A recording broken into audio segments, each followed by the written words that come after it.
அன்பார்ந்த mass debate channel நேயர்கள் அனைவருக்கும் என்னுடைய வணக்கங்களை தெரிவித்துக் கொள்கிறேன்.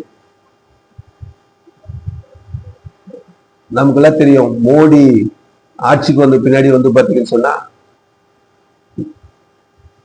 நாட்டுல வங்கி மோசடிகள்,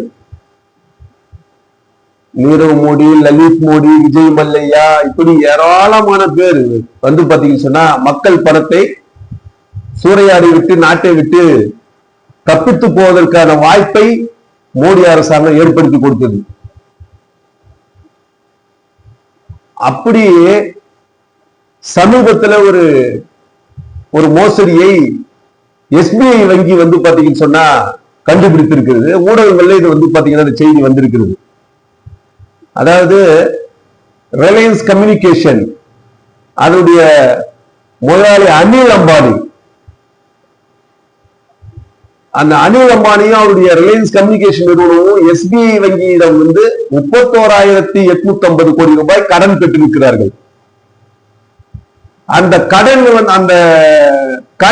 என்னன்னு சொன்னா, எந்த நோக்கங்களுக்காக என்ன வங்கி எந்த நிபந்தனை விதித்ததோ அந்த நிபந்தனைகளை மீறி அந்த கடன் வாங்கின பணம் பயன்படுத்தப்பட்டிருக்கிறது. அதுல பாத்தீங்கன்னு சொன்னா கிட்டத்தட்ட 13,667 கோடி ரூபாய், அதாவது 31,850 கோடி ரூபாயில 13,667 கோடி ரூபாய் பாத்தீங்கன்னு சொன்னா கடன்களை செலுத்துவதற்கும் இதர செலவுகளுக்கும் அவர்கள் அந்த பணத்தை பயன்படுத்தி இருக்கிறார்கள். அதுக்கு அடுத்து பாத்தீங்கன்னு சொன்னா ஒரு 12,663 கோடி ரூபாய ரிலையன்ஸ் கம்யூனிகேஷன் அந்த நிறுவனத்தினுடைய தொடர்புடைய நபர்களுக்கு 12,663 கோடி ரூபாய் வழங்கப்பட்டிருக்கிறது. அதுக்கு அடுத்து பாத்தீங்கன்னு சொன்னா 6,265 கோடி ரூபாயை பிற வங்கி கடன்களுக்கு பாத்தீங்கன்னு சொன்னா இந்த நிறுவனம் அந்த பணத்தை பயன்படுத்தி அந்த கடன்களை கொடுப்பதற்கு பயன்படுத்தியிருக்கிறார்கள். எஸ்பிஐ வங்கியில இப்படி கடன் மோசடிகளை கண்டுபிடிக்க குழு ஒன்று இருக்கிறது. அந்த குழு தான் அந்த குழு இந்த அனில் அம்பானியினுடைய ரிலையன்ஸ் கம்யூனிகேஷன் நிறுவனம் இந்த நடத்திய இந்த கடன் மோசடியை கண்டுபிடித்து ரிசர்வ் வங்கியிடம் எஸ்பிஐ வங்கி புகார் செய்திருக்கிறது.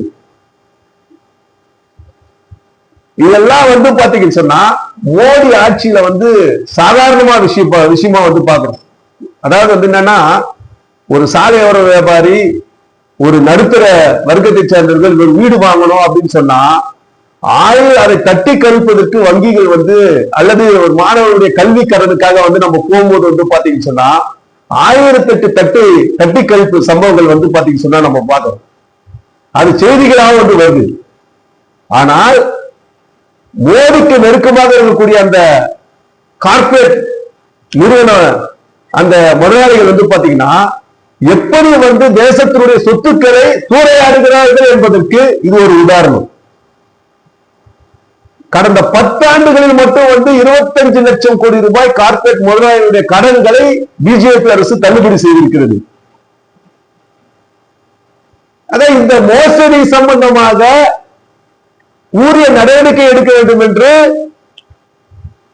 எஸ்பிஐ வங்கி ரிசர்வ் வங்கியிடம் புகார் அளித்திருக்கிறது.